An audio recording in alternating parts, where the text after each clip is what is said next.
All right, we are rolling. Hello and welcome. This is my first long form video that I've done. I don't know if it's going to be an hour or 20 minutes or 5.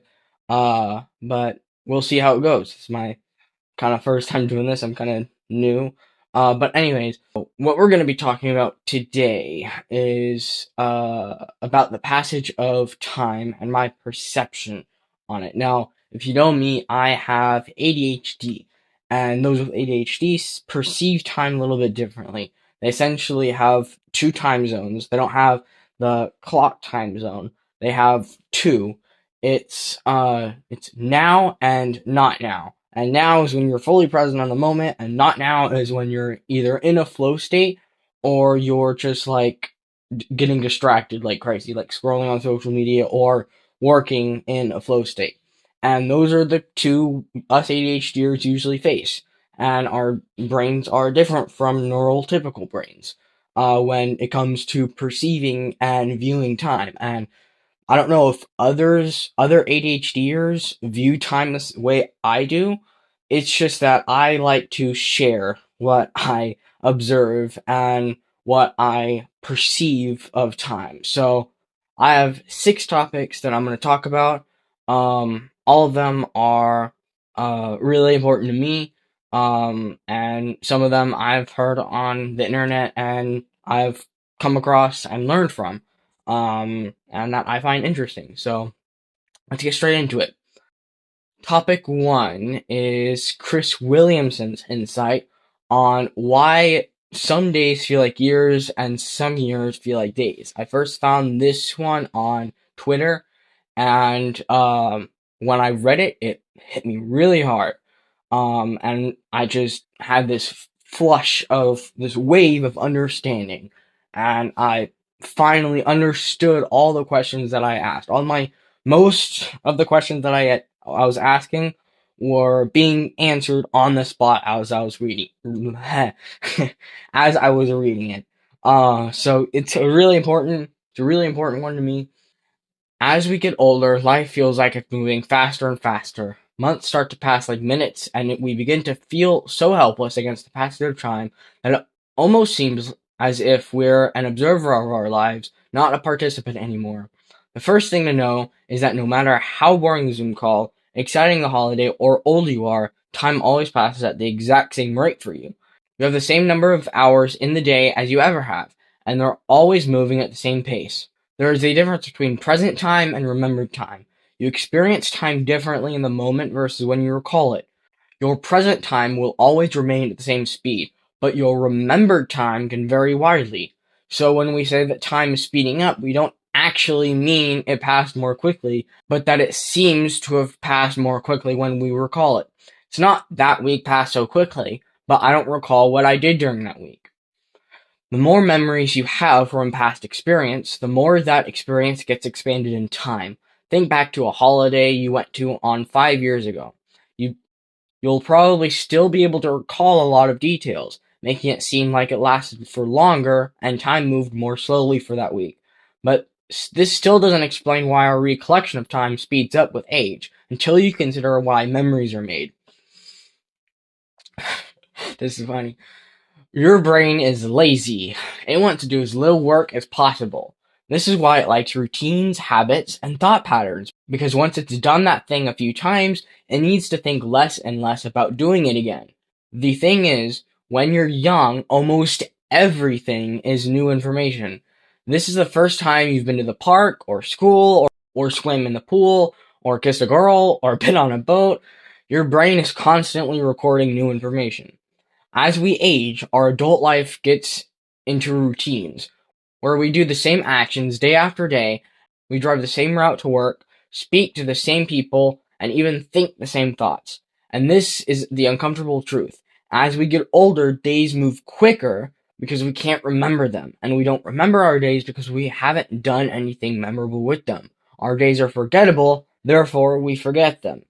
Monotony is the enemy of a well-remembered life, so in order to slow time down, you must give your brain a reason to pay attention.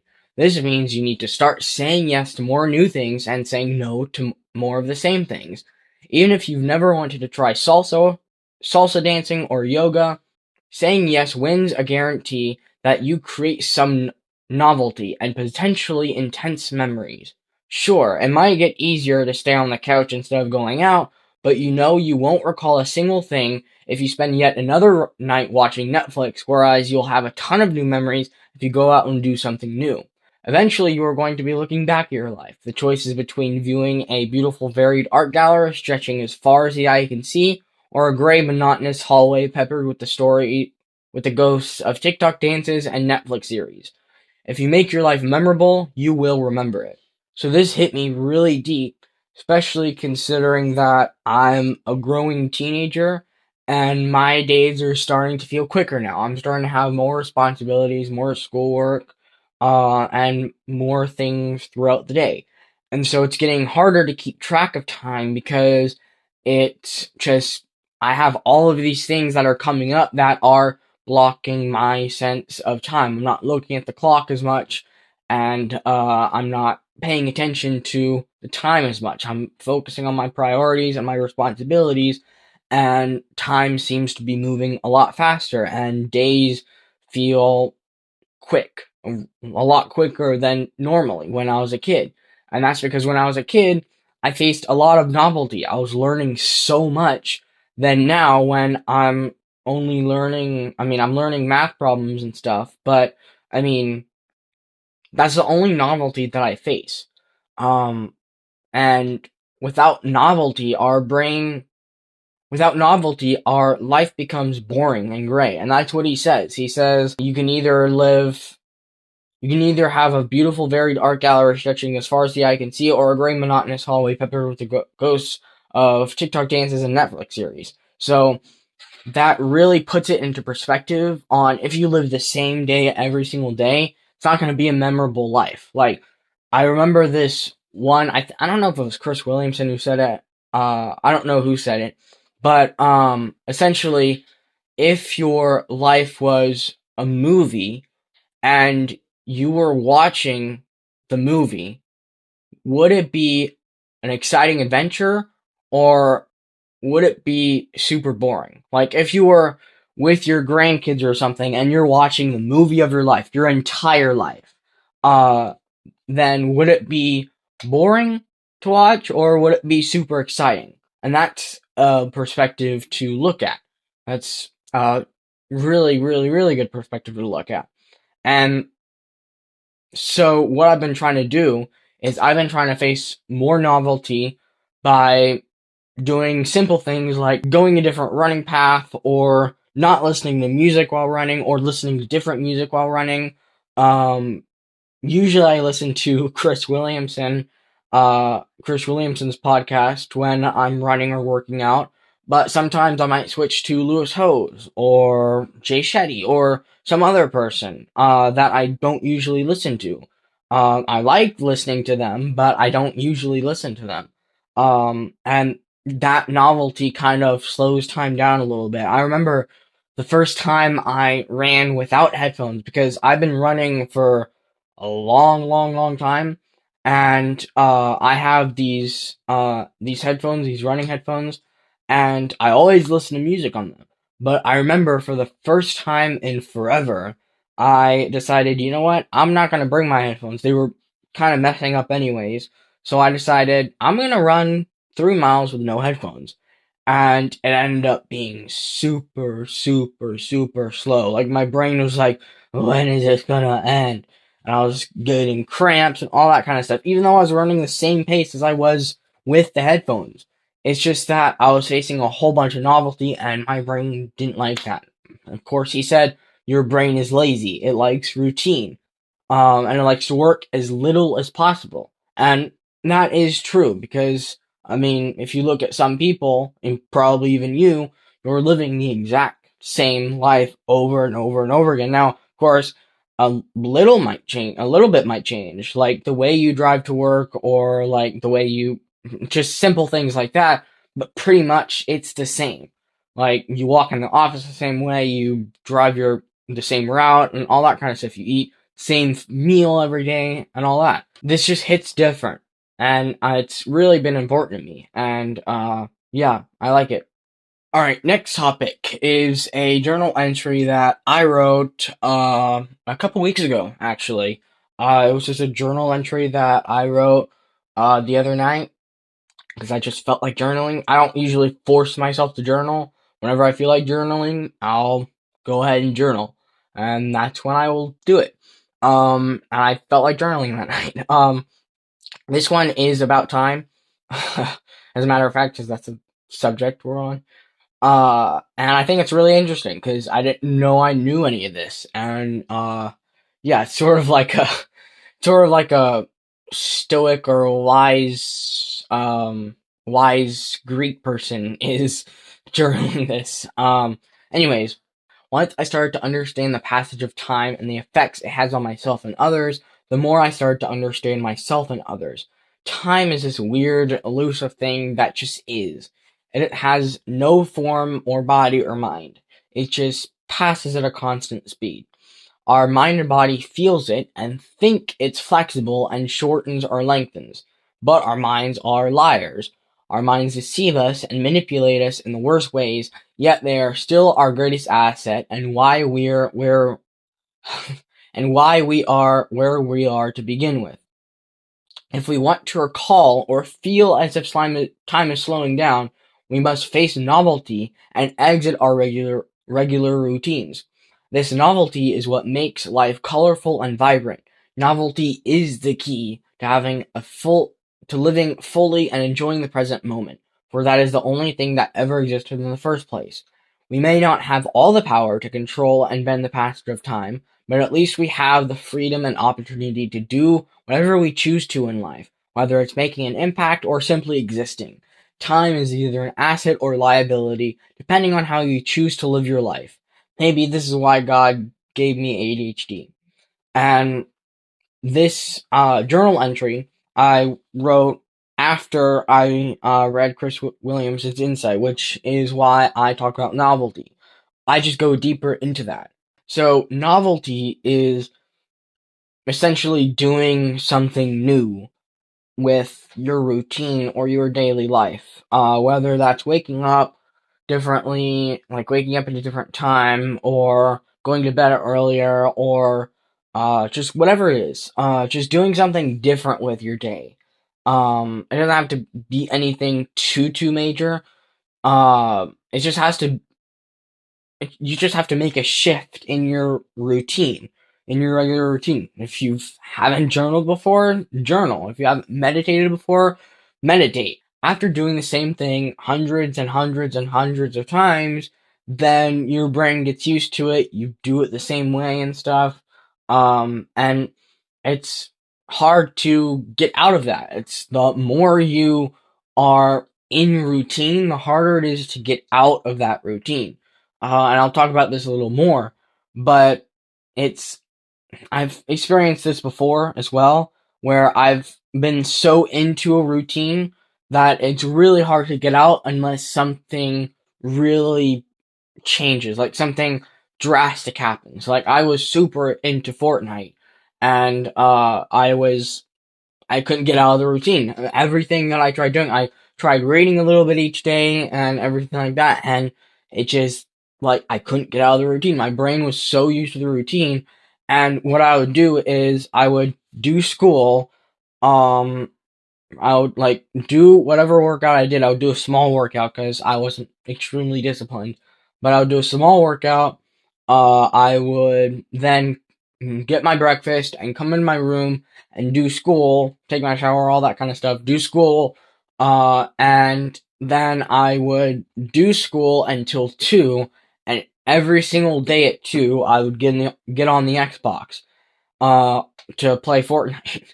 And so every single time I went to sit down and do school, my brain was so eager to play Fortnite that just that entire school session just flew by. And I mean, I remember what the routine was and some of it and stuff, but like it went by so fast I can't remember specifics.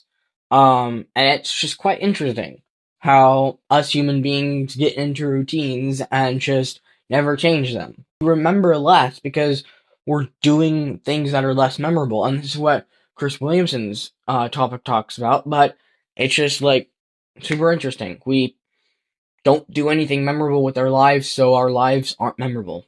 And that's why most of us are just existing and just passing by, and our lives look very boring. Like, it's just the same thing over and over and over and over again, and nothing really changes. And it's quite a sad fact. Most of us never really change, and until it's the end of our lives, we kind of regret it, right? Most of us regret not changing or facing novelty.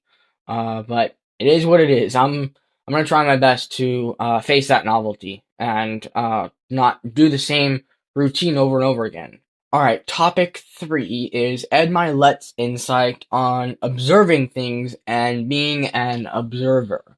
So this one I learned yesterday, I think, August 1st.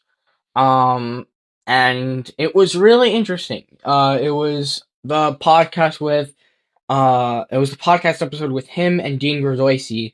It was like 20 minutes through the podcast episode, and he starts talking about being an observer. And I found it really interesting. Essentially, he says, like, every now and then, just in the middle of the day, just, like, look around your room or look around your office and, like, pay attention to the little things that you've never noticed before. Like, let me try to find one thing. Let's see. Like, if I look at my name right there, I don't know if you can see it, but my name, my Big Benjamin, like, let's look at it for a second. Like, I pass that every single day. Every single time I go to bed, every single time I sit down to do some work, or whatever it is, I pass it almost every single day.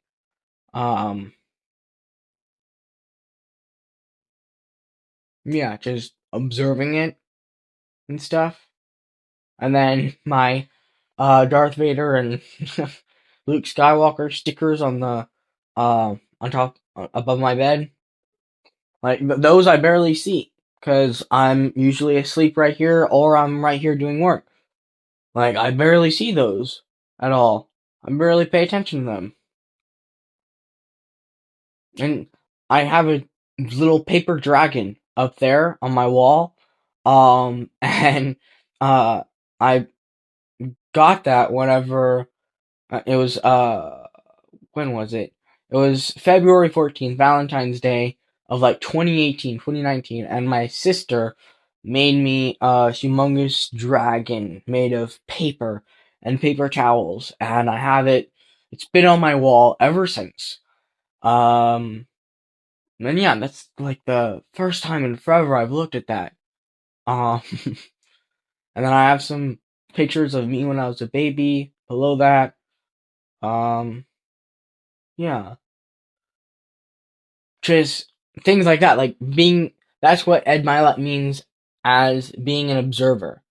So he said that when he was outside, like in a walk, or something, or in his back patio, he saw a leaf on a tree and he just stared at it and he just looked at it and observed it, and he saw the little cracks and he saw the little crevices and holes and veins in it and all that kind of stuff and all the imperfections, and he looked at it for like, I don't know, 10 minutes, and then he looked at another leaf and saw the difference and like saw the different crevices and the different holes in it and the different veins and the way it was shaped was different and all that kind of stuff. And simple things like that, like, it's just a leaf, right? We walk past leaves every single day. We walk past nature every single day.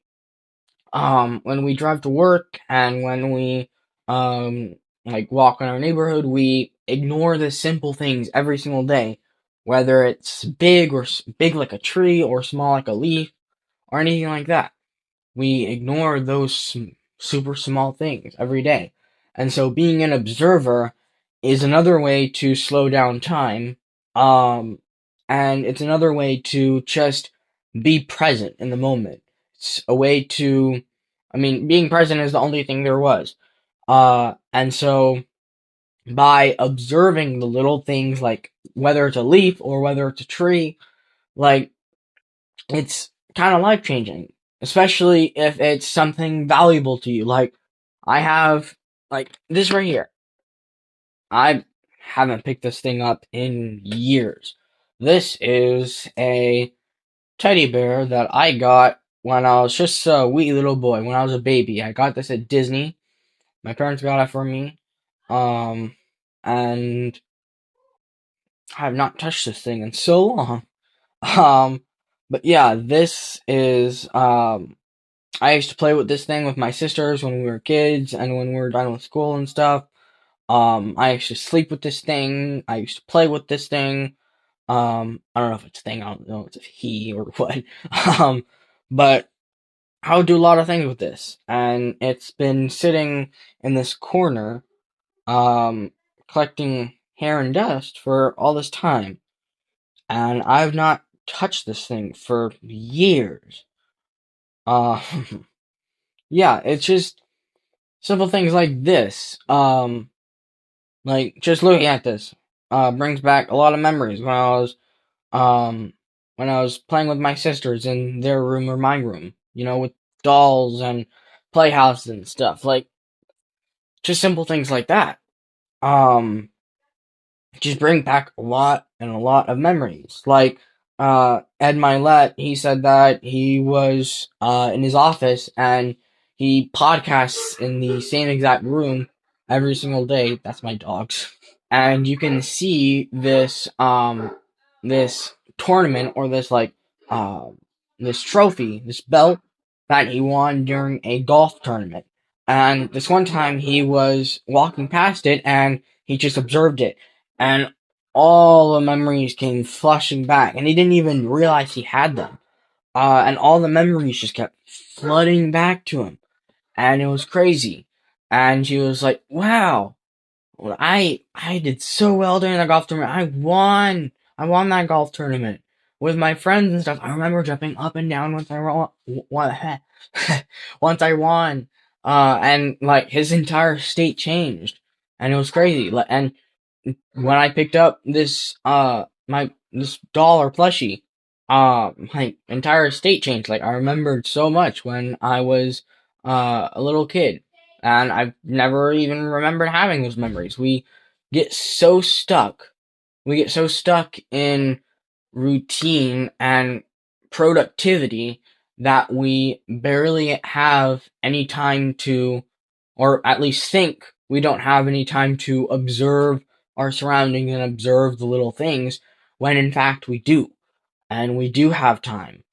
But we have to make the time. And we have to take breaks. And we have to go on walks. And we have to just, because, if you don't, then, you're just gonna fly past life thinking you might have been productive, but you didn't live, right? What's the point of living? Like, what's the point of being productive if you never live, right? Every single night, my dad works a lot. He works really hard, every single day. And every night we have, family night, and he stops his computer, he turns it off, never turns it back on, doesn't even check his text messages. He sometimes checks them, but usually not. And he never checks, he just turns his phone off, turns the computer off, and he sits down and watches a movie with us, all five of us, and, we have family time. Um, and that balance kind of makes life enjoyable, makes you not just productive, but alive, not just working, Um, so, like, that just, it's a good thing to observe, because if you don't observe, then you're just going to feel lost and stuck and in the same routine, and life is gonna move pretty fast for you. And I don't think you want that, right? Most of us think, oh, I mean, I'll talk about this in a minute. But I mean, we think life lasts forever when it really doesn't. Life doesn't last forever. So we have to take the time to observe our surroundings, observe the little things, so that we're not just productive, but we're alive, right? Alrighty then. Topic 4. We underestimate our own mortality. Goosebump. Goosebumps. We underestimate our own mortality. I posted that on Twitter a while back, and to this day, it's like one of my greatest Twitter posts, and it's a great one because it's really, really, really true. We really underestimate our own mortality. We think we're gonna live forever, but in fact, we don't. We think we're gonna live forever until we die. This goes back to what Naval Ravikant posted or said, and he said every man has 2 lives, and the second one starts when he realizes he has just one. Man, every man has 2 lives, and the second one starts when he realizes he has just one. That just deepens this. What I say here, we underestimate our own mortality. That just deepens that even more. That man. But we do underestimate our own mortality because we are so, and I said this like 5 times, we're so routinely that our lives move super duper fast and we barely get to see anything. We're not alive. Our life is gray and, just boring. Like, if your grandkids will probably say, "This is a boring movie, can we watch something else?" And it's your life, right? It's your own dang life that they're saying is boring because you live the same routine, you know? And this also goes to what Neil deGrasse Tyson says, which is we only get to die after having lived. That is really deep because, like all the other animals, they get born, they eat, they drink, they sleep, and then they die. And that's it. That's the life they live. Like a raccoon or a duck or a squirrel or whatever it is, they all live the same life. But us humans, we get to live and we get to like observe life. We have the consciousness to observe life and to think. Like I think we are the only human beings who can consciously think, who are able to consciously think in our own language and consciously understand that we are thinking. And it just goes deeper into our mortality, us underestimating our mortality because, we're born and we don't even remember we remember that we were born during a certain time, but we don't even remember being born. We didn't choose to be born. We never decided to be born. We're just here and we're forced to live life. Yet, we also have the choice to do whatever we please in life and to either make an impact or just exist. We,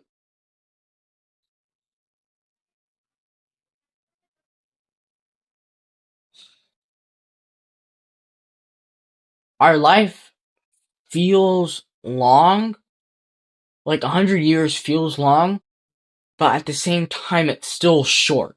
Like 100 years is not that long at all. Like, as compared to the entire existence of Earth and the entire existence of God and stuff, like, everything that happened in the Bible was like several thousand years ago.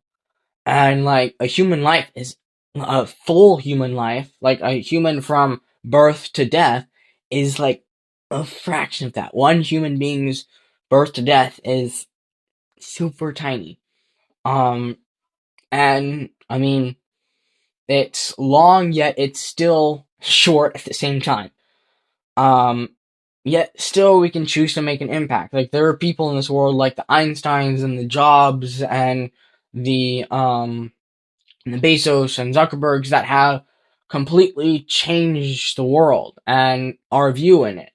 And change how it works. And that's the amazing capability of one single human being. Like, imagine if Bezos wasn't here, or Einstein, or Newton. Imagine if Newton never existed.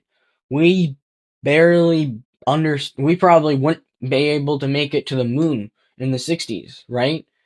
It probably wouldn't have been possible without Newton's work. Um, but the importance of one single human life, like, even though it's short, it can still make a huge impact. Um, and so, but still, that goes back to routine. Most of us live in the same routine that we don't get the chance to feel alive.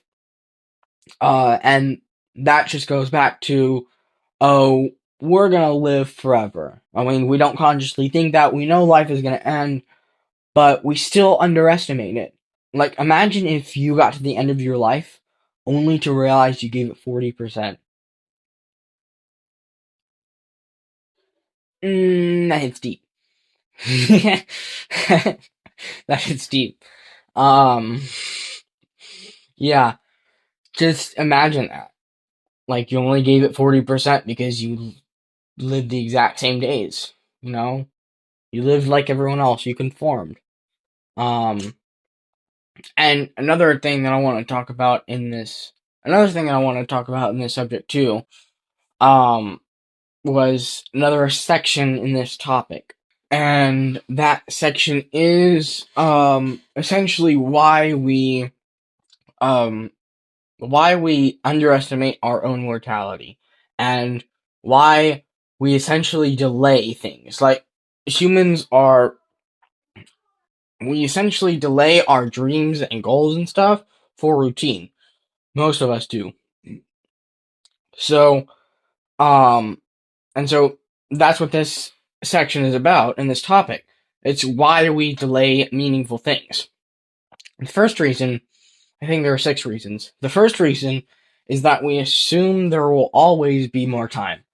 Humans experience a cognitive bias called the planning fallacy, where we underestimate how long things will take and overestimate how much time we have.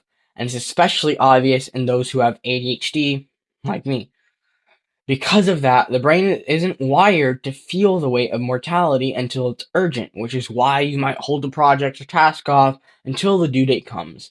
And then you have the adrenaline and courage to actually complete it when that due date arrives. Another thing, too, is that most people live in the someday mode, meaning they procrastinate and hold a project or task off, and then it just never gets done. They think, I'll do it later, and it ends up becoming, I'll do it never, which is where most procrastination and regret lies. Number 2, comfort overrides urgency. The human brain prefers short-term comfort over long-term fulfillment. That's why scrolling or procrastinating feels easier than starting something meaningful. The discomfort of starting is often greater than the imagined reward, until that reward turns into regret, and avoidance or procrastination becomes a habit. The longer you delay something, the easier it is to keep delaying, and the harder it will be to actually do it. Number 3, we fear imperfection or rejection. Fear of failure, judgment, or not being good enough yet causes people to delay starting projects, taking leaps of faith, or chasing dreams. Many people delay action because they're waiting to feel ready, even though readiness is a result of action, not a prerequisite. Hold on. Prerequisite. Wait, how do you say that? I can't say it. Anyways. Number 4, most regrets are about inaction. According to care nurse Bronnie Ware, the number 1 regret of the dying is, I wish I had the courage to live a life true to myself, not the life others expected of me. Other common regrets include not expressing love, working too much, not staying in touch with friends, and not allowing oneself to appear happier. And so in that case, action becomes the key to living a fulfilled life with little or lighter regrets. If the biggest regret is inaction, then the best way to overcome it or lighten the weight is to take action. even if you don't feel ready or just don't feel like it. Feeling ready is the result of taking action, so you might as well just start the project or complete the task. Now, one thing I would like to mention is that regrets are inevitable. We will all have them at the end of our life, but whether the regrets are heavy or light depends on how we choose to live our life. This is where Christopher Hitchens' quote comes in, where he says, "In life, we must choose our regrets." And that one hits really deep. By the time we understand time's value, it's almost gone. People start reflecting on mortality seriously only after a major loss, illness, or late into old age. The older we get, the faster time seems to pass, which is a phenomenon called time compression, and it's what Chris Williamson's insight from before talks about. This also makes it harder to reclaim lost years because you were so lost in a routine that time wishes by like it's a dog sprinting after a squirrel. 6. Delayed dreams usually stay undone. If you delay something meaningful long enough, you build an identity around not doing it. The perfect time rarely comes, so waiting for it means the thing never actually happens. Alright, topic number 5. This one is really interesting, and I made this one a couple months ago. I essentially went to ChatGPT and I said, "Hey, I want you to take each and every single one of these people." I literally listed them out. And I said, "I want you to take these people. I want you to give their individual perspective on their individual perspective on time. And I want you to give a couple Bible verses on time. And then I want you to bring all of that together into one really powerful paragraph." So, I this was powerful for me the first time I read it through. So here it is. Here's the individual perspectives. Alex Hormozzi: time is the only asset you can't buy back. Every second you spend not moving toward your goals is compounding against you. If you're not leveraging time, you're being taxed by it. Chris Williamson: time is the lens through which meaning is constructed. Your perception of time is your narrative. Curate it with intention or risk living someone else's story. Chris Bumstead: time is the quiet rep counter. You don't notice it until you see the results. Progress isn't in the moment, it's in the consistency over time. Naval Ravikant: play long-term games with long-term people. Time is the compound interest of your attention. Master leverage by decoupling time from income. Jim Rohn: time is more valuable than money. You can always get more money, but you can't get more time. Don't spend major time on minor things. Bob Proctor: time is not your enemy, it's your canvas. Your thoughts and feelings give it shape. Live from the end and let time rearrange itself to suit the picture you hold.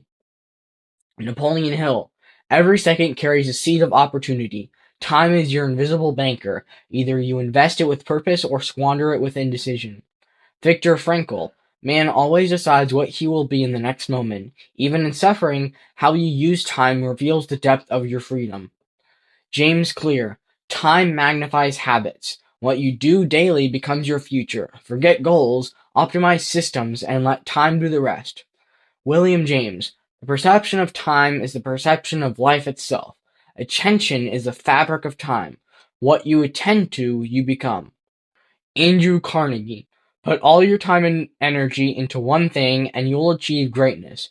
Don't scatter time, it's the costliest commodity. John D. Rockefeller: discipline your time like your finances. Efficiency with time is the hallmark of a true industrialist.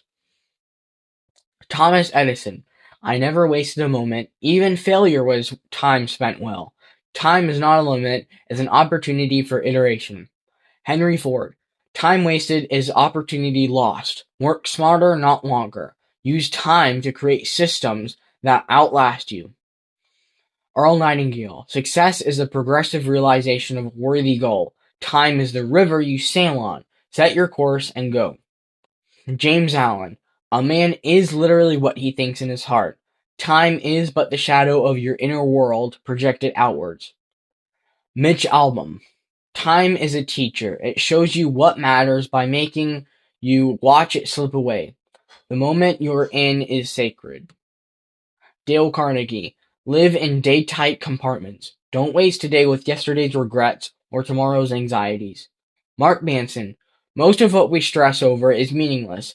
Time is your BS filter. If it won't matter in 5 years, don't waste 5 minutes. Brian Proctor. We inherit time awareness from our beliefs. If you shift your paradigm, your entire experience of time changes. Steve Jobs. You're already naked. There's no reason to follow not there is no reason not to follow your heart. Time is limited. Don't waste it living someone else's life. Bill Gates. Time is the great equalizer. The difference between success and mediocrity is how intelligently time is allocated. Mark Zuckerberg.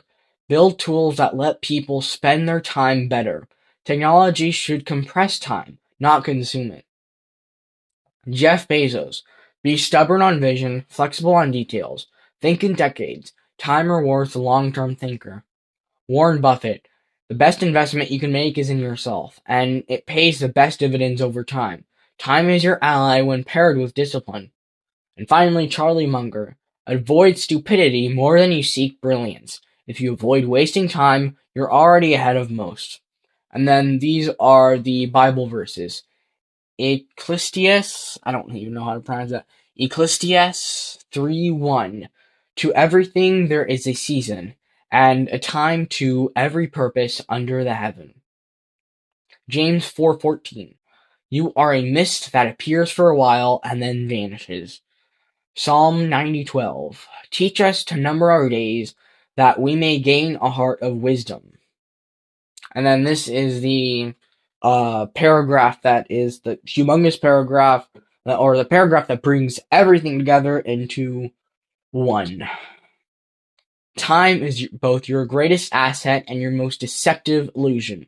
It flows evenly for all, yet it bends to those who are intentional, those who act with vision, discipline, and presence. It compounds your habits, magnifies your thinking, and reflects your inner world. The successful do not chase time, they shape it, automate it, or slow it down by living fully in the moment. While some view time as a ledger to manage, others see it as a gift to express love, purpose, and meaning. Time, as the Bible warns, is fleeting like a mist, yet filled with divine seasons of purpose. To master time is to not control the clock, but to align yourself with what matters most, live boldly in the now, and plant seeds that will outlast your own lifetime. Man, that last sentence, I gotta say that again. To master time is not to control the clock, but to align yourself with what matters most, live boldly in the now, and plant seeds that will outlast your own lifetime. Dang. That last one hits deep. Alright, topic 6. We are on, how many Bible verses do we have? We have 6 Bible verses, which is really cool. I really love reading the Bible. It's one of my favorite books. I mean, it's the only book that you really should read. I mean, I read a lot of other books, but it's the main one that I read. And I love it. So here are some ones that I've discovered and that I wrote down. I still can't say it. Why is it always this one that I can't say? Ecclesiastes 3:1. To everything there is a season and a time to every purpose under the heaven. So that verse just reminds us that life unfolds in seasons. There's a rhythm to creation, whether that's growth, waiting, grieving, or celebration. Not everything needs to happen at once. So essentially you don't have to rush, but you also can't delay forever. Like, you can't delay the project forever, right? And so you have to recognize the season you're in, because that helps you act wisely and live with purpose instead of pressure. Alright, second one. James 4:14. Isn't this the one that we read before? Anyways, I'm gonna say it again.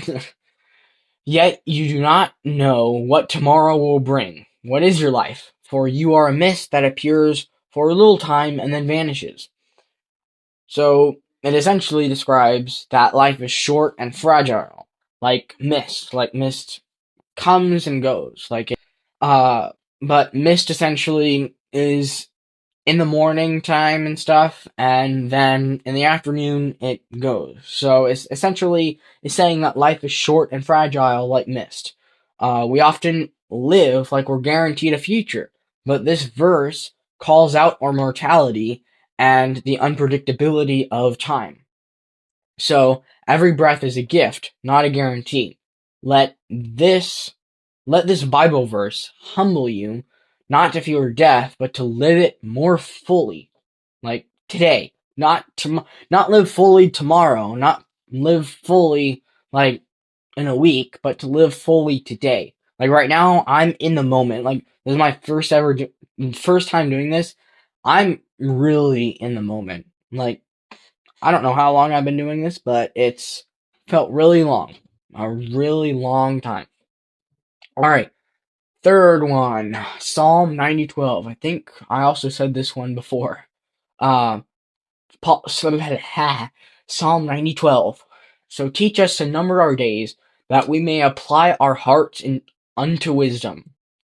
So this one, Moses, in this verse, Moses asks God to help us count our days, meaning to live a life of awareness, with the awareness that time is limited. And that awareness essentially leads us into wisdom. So when we understand that time is short, we stop wasting it. Like once we fully understand, like not just intellectually understand, but understand. Like it's in our heart, it's in our brain. We understand that life is inherently short, is inevitably short, and until that moment comes, until you realize, oh crap, my time is running out, whether you realize that at 80 or 18, then you'll stop wasting as much time. So this is a prayer for intentional living. It's essentially a prayer like to remind us to not drift through life, to not waste time. And I love it. It's one of my favorite ones. Number 4, Ephesians 5:15 through 16. Be very careful then how you live, not as unwise, but as wise, making the most of every opportunity because the days are evil.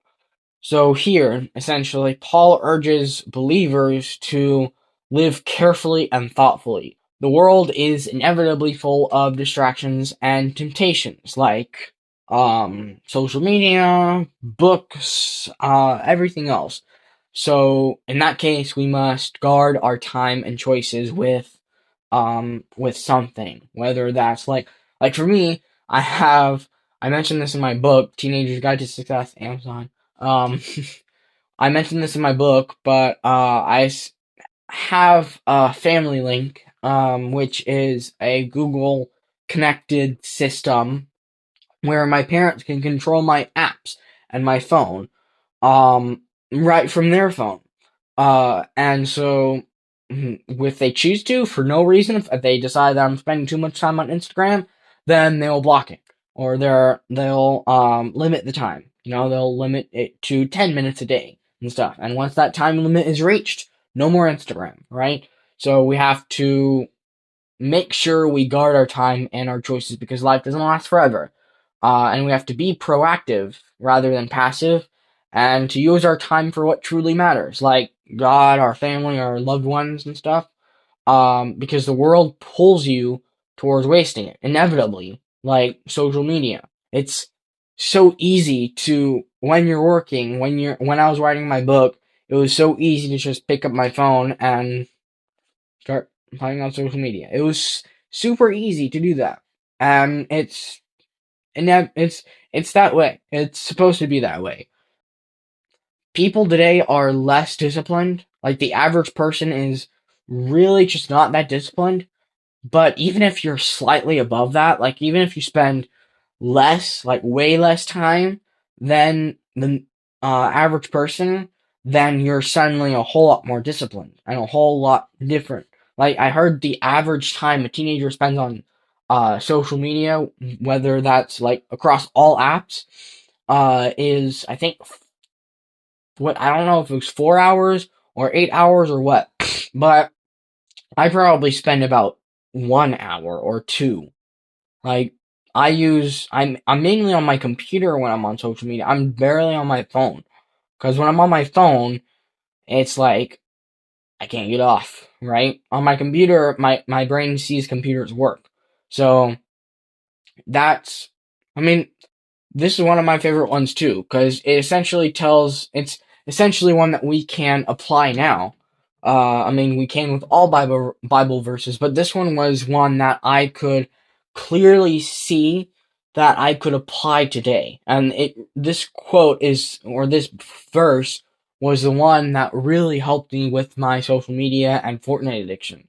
And it's the reason why I'm spending less than an hour or 2 hours a day on social media.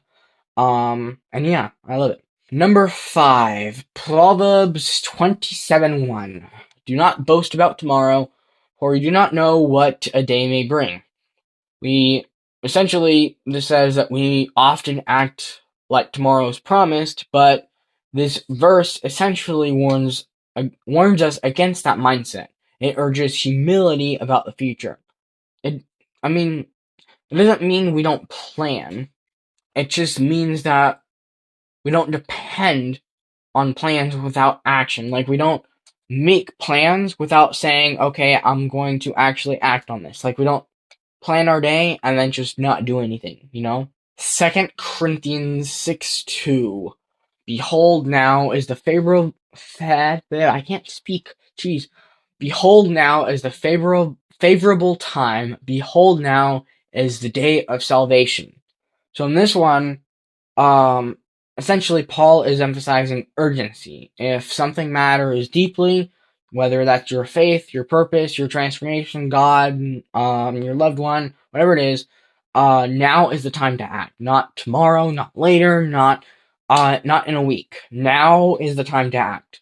And yeah, just it essentially urges us against procrastination. You know, and procrastination is the enemy of action. It's the opposite of action. It's essentially not. It's essentially inaction in a longer form. um, so it essentially says stop waiting for the perfect moment. The perfect moment is already here. Um, and if it matters, start now. Like, whenever I started writing in my beautiful that fell. Whenever I started writing my beautiful book, Teenager's Guide to Success, I was wondering when I should start. Like, should I start in a week? Should I start now? Just when should I start? Is now the perfect time to start? And that's when I realized, yeah, now is the perfect time to start. I read this and I thought, it's now. Now is the perfect time to start. Like, I can't wait until tomorrow. I can't wait until next week. Now is the time to start. And if I didn't start now, this book probably wouldn't be here, right? Yeah. Um, so if it matters, start now. Don't let indecision rob your destiny. All right. Well, that is all the topics for today. Man, this was a deep one. This is a really important subject to me because I see time very, very differently. Hopefully, I'll make more videos about this. I probably will because I'll learn more and I'll understand the subject more and more as I get deeper into personal development. But yeah, this was a fun one to make. I definitely like this one. It was really, really, really important to me. And another thing too that I mentioned in my book is that my favorite song, Time by Hans Zimmer, uh, that one I've listened to probably millions of times now. I've listened to that song a lot. You should probably listen to it too. I love it. But I've listened to that song so many times. I've even learned it on the piano, in fact. Uh, but I love that song. And one thing that I noticed about it is I was listening to the live version and I was watching it too.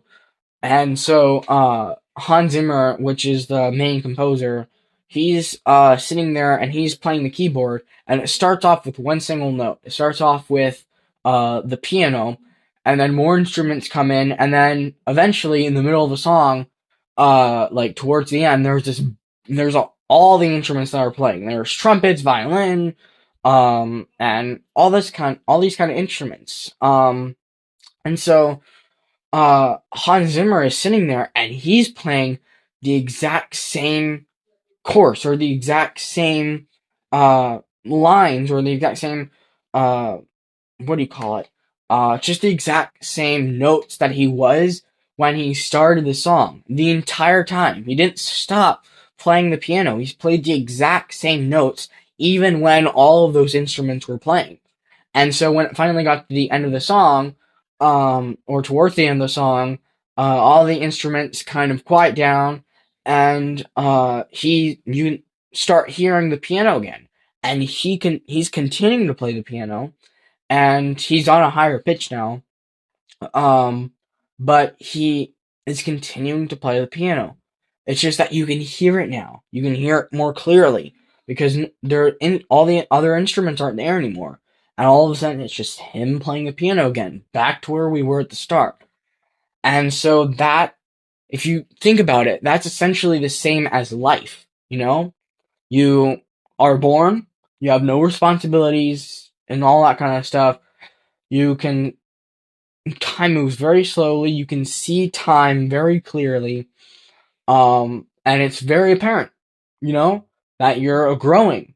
And then eventually when you end up becoming a teenager with responsibilities, it all gets louder, it gets a little bit louder. You can still catch time every now and then, and you can still live in the moment, but it's just like when you're invested in school or a good book or the Bible, then time can really, really, really go by fast. And you start to ignore it, and you can't hear it anymore. Like, Hans playing on the piano. You can still kind of hear it, but you can't really. And then as you get into an adult and your middle-aged years, and you're starting to retire, then all of a sudden, like, time moves really fast. Like, you can't hear Hans playing anymore, and it's like crazy. All of these responsibilities are in the way. All of them are all of these responsibilities and tasks and problems are on top of and covering the passage of time, and you're kind of going through time blindly, and it just passes, and you can't catch it, um, unless you, of course, face novelty, get out your normal routine, or observe, and probably some more things you can do, but I'll discover them later. But time moves really, really slow, and you can't catch it. And all of these things are on top of it, and you can barely hear Hans playing anymore. And then towards the end of your life, it's like all of a sudden you can hear it now.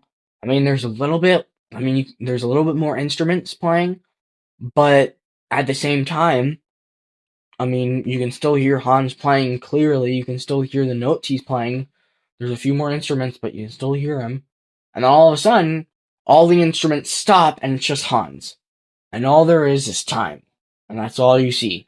All you see is the heart monitor going up and down, up and down, up and down.